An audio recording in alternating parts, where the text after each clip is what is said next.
Bismillahirrahmanirrahim and Assalamu alaikum to all of you. In last lecture, we were discussing about organizational design and organizing factor in principles of management. इससे पहले हम planning के ऊपर काफ़ी सारी discussions जो वो कर चुके हैं। फिर लास्ट लेक्चर के अंदर हमने ऑर्गेनाइजिंग के ऊपर भी डिस्कशंस की। हमने लास्ट लेक्चर के अंदर ये सीखा कि ऑर्गेनाइजिंग है क्या बेसिकली।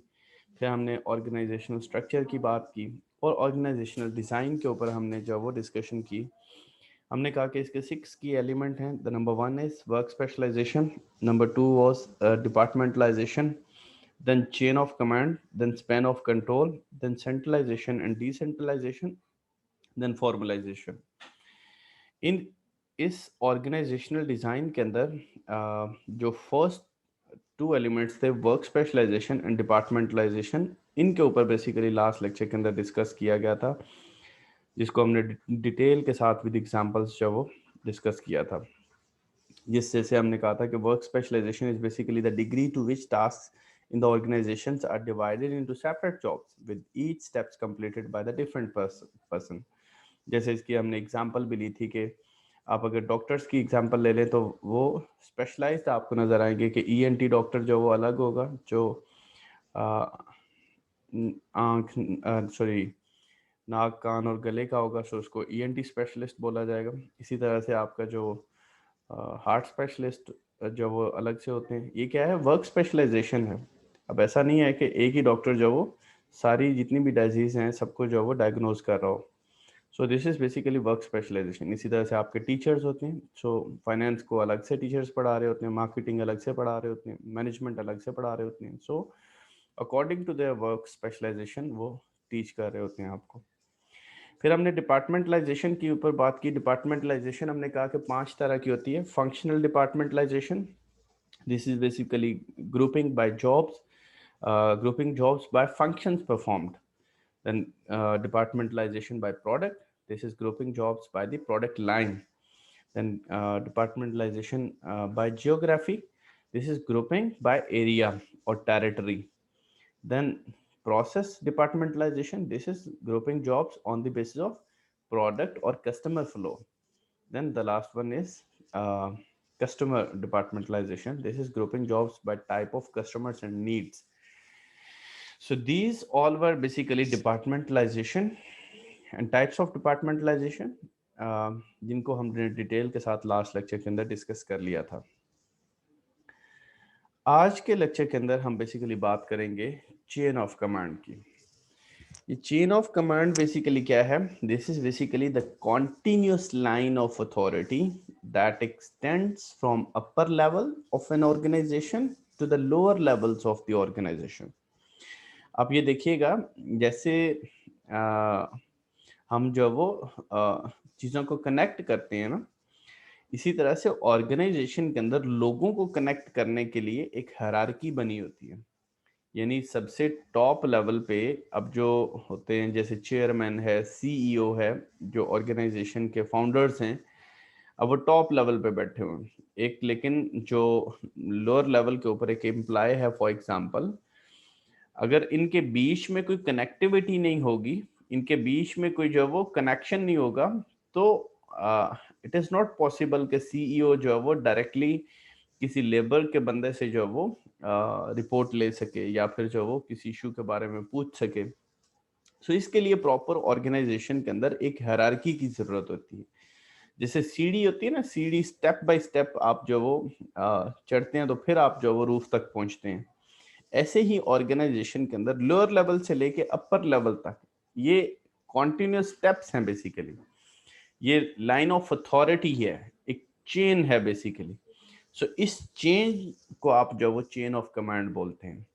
अब ये क्या करती है बेसिकली कि chain of command basically refers that who is basically commanding a group, या आप ये कह लें कि कौन से ग्रुप को आप जो वो लीड कर रहे हैं। वो हर एक का लीडर, ऑब्वियसली एक ग्रुप का लीडर जो वो आगे अपने से सीनियर अथॉरिटी को आंसरेबल होता है, वो फिर आगे अपने से सीनियर अथॉरिटी को आंसरेबल होता है। इसकी एग्जांपल ऐसे ले लें, जैसे एक ब्रांच के अंदर, एक बैंक के अंदर जो कैशियर है वो ऑब्वियसली ऑपरेशन मैनेजर को जो वो आंसरेबल है। ऑपरेशन मैनेजर जो वो उसको देख रहा होता है उसकी एक्टिविटीज को, फिर ऑपरेशन मैनेजर जो है वो ऊपर मैनेजर को जो वो आंसरेबल होता है, उसको रिस्पॉन्सिबल होता है, उसको रिपोर्ट कर रहा होता है। इस तरह से एक चेन बन जाती है। फिर वो जो ब्रांच मैनेजर है वो एरिया मैनेजर को रिपोर्ट कर रहा होगा, फिर वो जो एरिया मैनेजर है वो प्रोविंशियल मैनेजर को जो वो रिपोर्ट कर रहा होगा या रीजनल मैनेजर को रिपोर्ट कर रहा होगा। फिर इसी तरह से वो जो रीजनल मैनेजर है वो आगे कंट्री हेड को जो वो रिपोर्ट कर रहा होगा। इस तरह से एक कमांड चेन ऑफ कमांड बन गई कि कौन, who is responsible to whom, who is answerable to whom. यानी ये जो लाइन है अथॉरिटीज की, that extends from upper level of an organization to the lowest levels of the organization. इसको जो है वो आप बोलते हैं चेन ऑफ कमांड।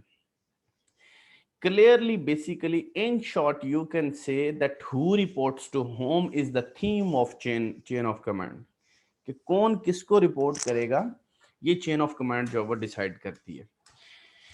आर्मी के अंदर भी इसी तरह से जो वो आप देख सकते हैं कि चेन ऑफ कमांड होती है जी। ब्रिगेडियर्स होते हैं, फिर ऊपर जो वो कर्नल्स होते हैं, फिर जनरल्स होते हैं। मींस के उनकी एक अपनी जो वो रैंकिंग है हर ऑर्गेनाइजेशंस के अंदर। इसी तरह से आपकी जो वो अथॉरिटीज जो वो ऊपर रिपोर्ट करती हैं। टॉप से लेके लोअर लेवल तक जितनी भी ये रिपोर्टिंग होगी, इसको आप चेन ऑफ कमांड बोलते हैं। अब इसमें जो कॉन्सेप्ट हैं दो तीन इस चेन ऑफ कमांड के अंदर, एक कॉन्सेप्ट है जी अथॉरिटी का। Authority is basically the rights inherent in a managerial position to tell people what to do and to expect them to do it. कि आप लोगों को जब डिक्टेट करते हैं, फॉर एग्जांपल कि आपने ये काम करना है, और ये ऑब्वियसली मैनेजरियल पोजीशन के ऊपर होगा। नॉन मैनेजरियल पोजीशन जो है वो दूसरों को डिक्टेट नहीं कर सकती। वो जो उसके पास पार है to dictate or to tell the people that what to do, that is basically the authority. वो जो right है उसको authority बोलेंगे। and उनसे जो आप expect करें कि वो ये काम करें, this is basically authority. So what to do and to expect them to do it, that is basically authority. And then the second concept is responsibility. Responsibility is the vice versa concept. It is the obligations or you can say the expectations to perform, कि आपसे क्या जो वो expect किया जा रहा है। अब एक ही सीट के ऊपर अथॉरिटी भी होती है और रिस्पॉन्सिबिलिटी भी होती है। जैसे फॉर एग्जांपल मेरे पास इस वक्त अथॉरिटी क्या है कि जी मैं आप लोगों को असाइनमेंट दे सकता हूं, मैं आप लोगों की इवैल्यूएशन कर सकता हूं, आप लोगों की असेसमेंट कर सकता हूं। These are basically the rights that I have inherent in managerial positions to tell the students that what to do and expect them to do it. ये अथॉरिटी है। इसी तरह से मेरी रिस्पॉन्सिबिलिटी क्या है, जो मेरे ऊपर ऑब्लिगेशन है, जो मेरे से टॉप मैनेजमेंट एक्सपेक्ट कर रही है। जैसे फॉर एग्जांपल मैं जो वो प्रिंसिपल्स ऑफ मैनेजमेंट पढ़ा रहा हूँ, तो ये मैनेजमेंट जो है वो मुझे अच्छी पढ़ानी चाहिए, मुझे जो वो प्रॉपर सिलेबस को जो है वो कम्युनिकेट करना चाहिए। दीज आर ऑब्लिगेशन और एक्सपेक्टेशंस ऑन मी, जो मेरे से मेरी टॉप मैनेजमेंट जो वो एक्सपेक्ट कर रही है। वो जो एक्सपेक्टेशंस होती हैं उनको आप रिस्पॉन्सिबिलिटी बोलते हैं। और जो राइट्स होते हैं जो आपकी बेसिकली दूसरों को आप जो वो गाइड करते हैं, उसको आप बेसिकली अथॉरिटी बोलते हैं। तीसरा कॉन्सेप्ट आ जाता है जी इसमें, यूनिटी ऑफ कमांड का। Unity of command is the basically principle that subordinate members of the structure should all be responsible to the single person. और यूनिटी ऑफ कमांड का मतलब होता है कि एक मतलब आप जो वो, जैसे फॉर एग्जांपल हम सारे फैकल्टी मेंबर एक एचओडी को जो वो रिपोर्ट करते हैं। अगर हम एक से ज्यादा लोगों को रिपोर्ट करेंगे ना, तो देन यूनिटी ऑफ कमांड नहीं रहेगी। और जहाँ पे यूनिटी ऑफ कमांड नहीं होती, वहां पे प्रॉब्लम्स होती हैं। आप ऐसे हिसाब लगा लें कि जिस घर का सरबराह एक नहीं होता ना, वहां पे डिफरेंट डिफरेंट जो वो सरबराह हैं जिस घर के, इट मीन्स कि वहां पे प्रॉब्लम्स आएंगे। आपको जो वो ऑर्गेनाइजेशन रन करने के लिए अपने डिपार्टमेंट के अंदर, अपने ग्रुप के अंदर ऑब्वियसली एक जो वो सरबराह का तयन करना है, जिसको हम यूनिटी ऑफ कमांड बोलते हैं। These are the basic concepts in chain of command, that authority is the right inherent in the managerial position, then responsibility is the basically obligations or to expectations to perform, then the unity of command is basically the principle that subordinate members of the structure should all be responsible to all the to a single person. So ये आपकी basically यहाँ पे examples भी दी गई हैं कि sorry ये तो डिपार्टमेंटलाइजेशन की थी, ये बेसिकली देखिएगा chain of command and line authority आपको जो वो इस डायग्राम के अंदर नजर आ रही है। आप ये देखिएगा सबसे टॉप के ऊपर चीफ एग्जीक्यूटिव ऑफिसर है, देन उसके नीचे एग्जीक्यूटिव वाइस प्रेसिडेंट्स हैं, फिर प्रेसिडेंट है, ये सारे जो आपको नजर आ रहे हैं। अब यहाँ पे आपकी अगेन दो कॉन्सेप्ट्स इस चेन ऑफ कमांड के अंदर भी आते हैं। एक आपका जो वो लाइन अथॉरिटी होती है और एक स्टाफ अथॉरिटी होती है। ये जो लाइन अथॉरिटी है ये एक हायरार्की के अंदर जो बेसिकली वर्क कर रही होती है। जैसे फॉर एग्जांपल आप देखेंगे जो डार्क लाइंस हैं बेसिकली ये लाइन अथॉरिटी को जो वो इस डायग्राम के अंदर शो कर रही है, और स्टाफ अथॉरिटी की जो डॉटेड लाइन है वो आपकी जो वो इस डायग्राम के अंदर स्टाफ अथॉरिटी की जो वो शो कर रही है। अब बेसिकली जो पैरेलल पीयर ग्रुप है बेसिकली आपका दिस है स्टाफ अथॉरिटी, और जो आपकी ऊपर जिनके आप सबऑर्डिनेट्स हैं इस हायरार्की के अंदर आप जब काम करेंगे तो ये एक लाइन अथॉरिटी होगी। सो बेसिकली कॉन्सेप्ट ये था जो यहाँ पे हमने डिस्कस किया, that is chain of command. The chain of command is basically the continuous line of authority that extends from upper level of the organizations to the lowest level. अब इस picture के अंदर भी अगर आप देखेंगे तो अपर लेवल से लोएस्ट लेवल तक आपको जो वो ये नजर आएगा। जैसे for example chief executive officer, यहाँ से नेक्स्ट में दिखाता हूँ मैं, ये एग्जीक्यूटिव डायरेक्टर टॉप के ऊपर इसमें नजर आ रहा है, देन डायरेक्टर ऑपरेशंस, ये देन आप देखिएगा यहाँ पे यूनिट मैनेजर्स, देन ऑपरेशंस, यानी ये ऊपर से लेकर नीचे लेवल तक जो वो एक पूरी की पूरी आपकी लाइन बन रही है। सो इसको आप बोलते हैं लाइन अथॉरिटी, और जो इनके पैरेलल काम कर रहे होते हैं उनको आप जो वो स्टाफ अथॉरिटी बोलते हैं। सो ये था हमारा जनाब थर्ड कॉन्सेप्ट। इस स्लाइड के ऊपर मैं वापस आ जाता हूँ जिसके अंदर से वर्क स्पेशलाइजेशन हम डिस्कस कर चुके हैं, देन डिपार्टमेंटलाइजेशन हम डिस्कस कर चुके हैं, देन चेन ऑफ कमांड को आज हमने डिस्कस किया। नेक्स्ट वन है जी span of control. Span of control क्या है? Span of control is basically the number of employees who can be effectively and efficiently supervised by the manager। यानी जो आपके अंडर लोग हैं ना उनको आप स्पैन ऑफ कंट्रोल बोलते हैं। जो आपकी टेरिटरी है, जो आपकी डिसीजन एरिया है ना, उसको आप स्पैन ऑफ कंट्रोल बोलते हैं। जैसे फॉर एग्जांपल मेरे स्पैन ऑफ कंट्रोल के अंदर सिर्फ वो स्टूडेंट्स हैं जिनको मैं अभी जो वो पढ़ा रहा हूँ, जितने जो वो इस वक्त मेरे से पढ़ रहे हैं। जो इस वक्त मेरे से पढ़ नहीं रहे उनके ऊपर मेरा कोई भी डिसीजन इंप्लीमेंट नहीं हो सकता। जैसे फॉर एग्जांपल आप जो वो इंट्रोडक्शन टू कंप्यूटर्स पढ़ रहे हैं, या प्रिंसिपल्स ऑफ मार्केटिंग पढ़ रहे हैं, या अकाउंटिंग पढ़ रहे हैं। सो अब अकाउंटिंग मेरे स्पैन ऑफ कंट्रोल के अंदर नहीं है। यहाँ पे मेरे स्पैन ऑफ कंट्रोल के अंदर सिर्फ प्रिंसिपल्स ऑफ मैनेजमेंट के लोग हैं। सो इस वजह से the number of employees who can be effectively and efficiently supervised by the manager is basically the span of control. This is basically the territory, you can say the boundary और limitation, कि जहां तक आप basically जो वो आपकी access है, जहां तक आपकी जो वो ऑर्डर्स चल सकते हैं, या जहां तक आपकी जो वो कमांड्स चल सकती हैं, उनको बेसिकली आप स्पैन ऑफ कंट्रोल बोलते हैं। सो ये जो वो सिंपल स्लाइड है जी, विड्थ ऑफ स्पैन, यानी आपकी स्पैन ऑफ कंट्रोल जो है वो इफेक्ट करता है किस तरह से। Number one, skills and abilities of the managers, then implies characteristics, कि उनकी implies की characteristics की base पे obviously ये span of control जो वो affect करता है। then इसी तरह characteristics of working being done, then similarity of task, then complexity of task, then physical proximity of the subordinates, then standardization of the task, then sophistication, then strength of the organization culture, and the last one is preferred style of the manager. Simply you can say span of control is basically the territory, or you can say the boundary under your control, कि आपके control के अंदर जितने भी employees हैं उनको आप span of control बोलते हैं। सो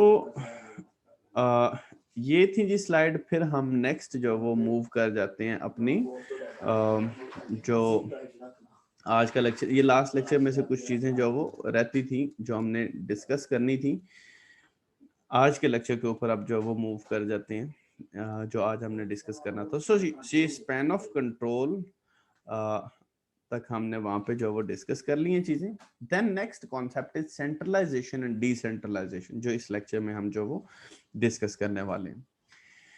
ओवरऑल ये हम किसके अंडर डिस्कस कर रहे हैं? ऑर्गेनाइजेशनल डिजाइन के अंदर, जिसके अंदर हमने कहा था कि 6 की एलिमेंट्स हैं, जिसके अंदर सबसे पहले हमने वर्क स्पेशलाइजेशन को डिस्कस किया, फिर डिपार्टमेंटलाइजेशन को डिस्कस किया, फिर हमने जो वो चेन ऑफ कमांड को डिस्कस किया, और फिर स्पैन ऑफ कंट्रोल को डिस्कस किया। अभी हम डिस्कस करने जा रहे हैं सेंट्रलाइजेशन एंड डिसेंट्रलाइजेशन, जो 5th वन है। सो सेंट्रलाइजेशन क्या होता है? This is basically the degree to which decision making is concentrated at upper level in the organization. जब डिसीजन मेकिंग आपकी ऑर्गेनाइजेशन के अंदर टॉप लेवल पे हो रही होगी तो उसको हम क्या बोलेंगे? सेंट्रलाइजेशन। कभी एक दौर था कि आपके जो बैंक अकाउंट्स थे ना, ये डिसेंट्रलाइज्ड हुआ करते थे। मींस आपकी हर ब्रांच के अंदर आपके अकाउंट ओपनिंग होती थी, लेकिन अब इवन जो आपकी अकाउंट ओपनिंग है ना, वो भी सेंट्रलाइज चली गई हुई है कि अकाउंट ओपनिंग भी अब किसी ब्रांच के अंदर नहीं हो रही होती। वो आपसे फॉर्म डेटा कलेक्ट जरूर करते हैं, लेकिन क्या करते हैं? अपने हेड ऑफिस से जो वो अकाउंट ओपनिंग करवाते हैं। तो ये एक एग्जांपल थी। जस्ट इसी तरह से इसको मजीद अगर मैं सिंपल करूं तो हम ये कह सकते हैं कि अब अगर आप कोका कोला की एग्जांपल ले लें, अब कोका कोला एक इंटरनेशनल जो वो कंपनी है, मल्टीनेशनल कंपनी है। एटलस होंडा एक मल्टीनेशनल कंपनी है। नेस्ले एक मल्टीनेशनल कंपनी है। अब ये जितनी भी मल्टीनेशनल कंपनीज हैं, अगर इनकी डिसीजन मेकिंग भी उनके हेड ऑफिस से हो रही होगी तो दैट वुड बी सेंट्रलाइजेशन। कि वहां पे ऑर्गेनाइजेशनल डिजाइन कैसा है? वहां पे सेंट्रलाइज डिसीजन हो रहे हैं।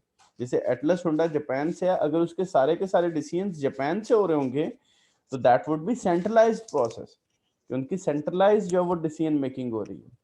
और वाइस वर्सा क्या है? डिसेंट्रलाइजेशन, जब आपकी डिसीजन मेकिंग लोअर लेवल के ऊपर हो रही होगी, मींस आपकी ब्रांच लेवल के ऊपर या फिर आपकी जो वो सब्सिडरी के लेवल के ऊपर जब डिसीजन मेकिंग हो रही होगी, तो वहां पे उसको उस कॉन्सेप्ट को हम बोलेंगे डिसेंट्रलाइजेशन। जैसे फॉर एग्जांपल एटलस होंडा की अगर हमने एग्जांपल दी, तो एटलस होंडा की पाकिस्तान में भी जो है वो सब्सिडरी है, इंडिया के अंदर भी है और डिफरेंट कंट्रीज के अंदर है।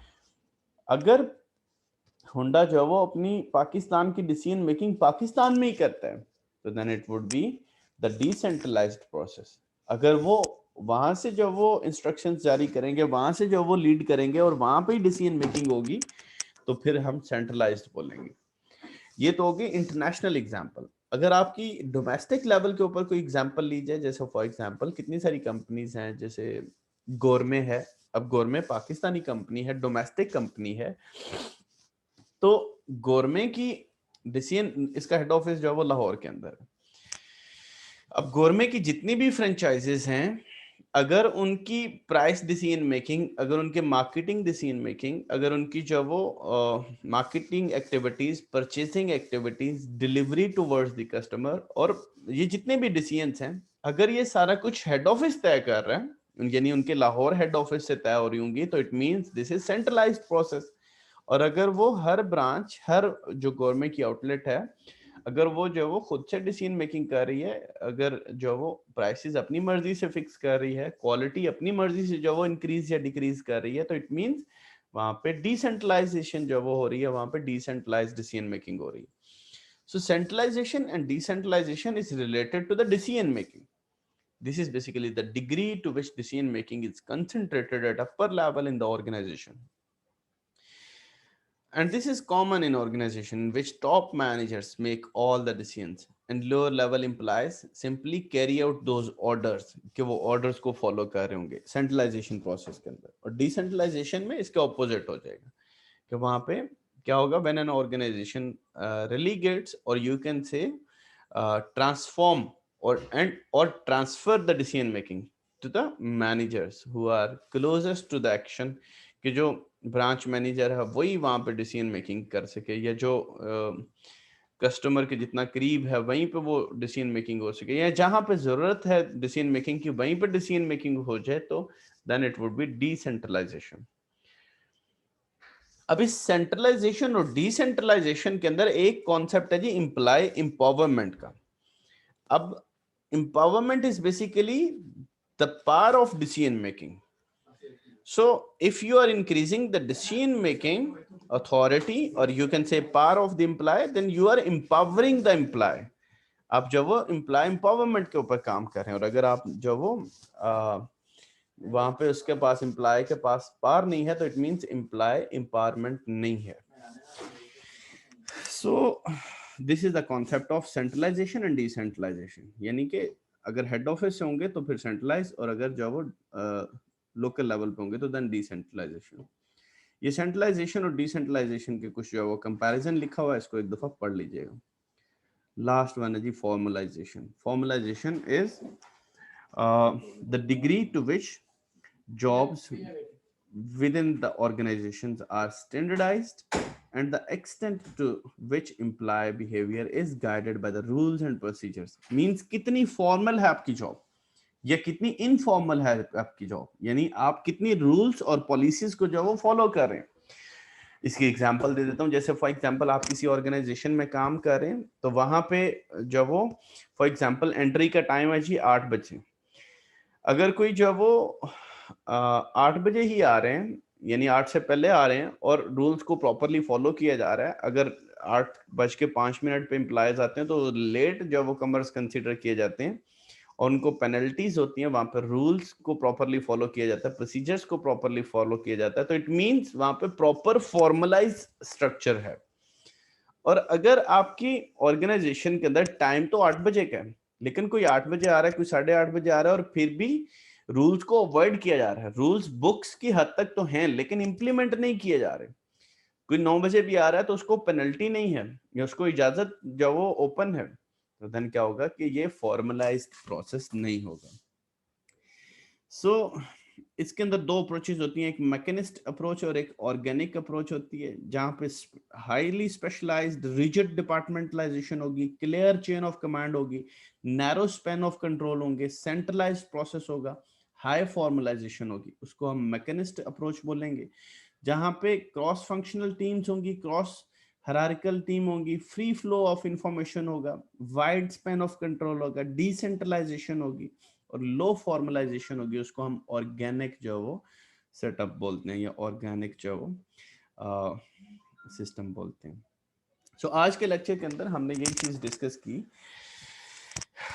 कि आपके जो वो ये 6 की ऑर्गेनाइजेशनल डिजाइन्स हैं जिनके ऊपर हमें जो वो वर्क करना होता है। सबसे पहला था जी वर्क स्पेशलाइजेशन, देन आपका जो वो डिपार्टमेंटलाइजेशन। डिपार्टमेंटलाइजेशन के 5 टाइप्स भी थी, उनको हमने डिस्कस किया। फिर हमने जो वो चेन ऑफ कमांड को डिस्कस किया, फिर हमने स्पैन ऑफ कंट्रोल को डिस्कस किया, फिर इसी तरह से सेंट्रलाइजेशन जो आज के लेक्चर का टॉपिक था मेन, फिर इसी तरह से डिसेंट्रलाइजेशन, और फिर हमने इसकी कुछ कंपैरिजंस को देखा, और फिर लास्ट वन जो आपका कॉन्सेप्ट था formalization, means the degree to which the jobs wherein the organizations are standardized and the extent to which employee behavior is guided by the rules and procedures। So इनको आप formalisation या formalised structure बोलते हैं। So next one हमने फिर इस formalisation की 2 approaches को देखा, मैकेनिस्ट अप्रोच और इसी तरह से organic approach. So thank you so much जी फॉर लिसनिंग।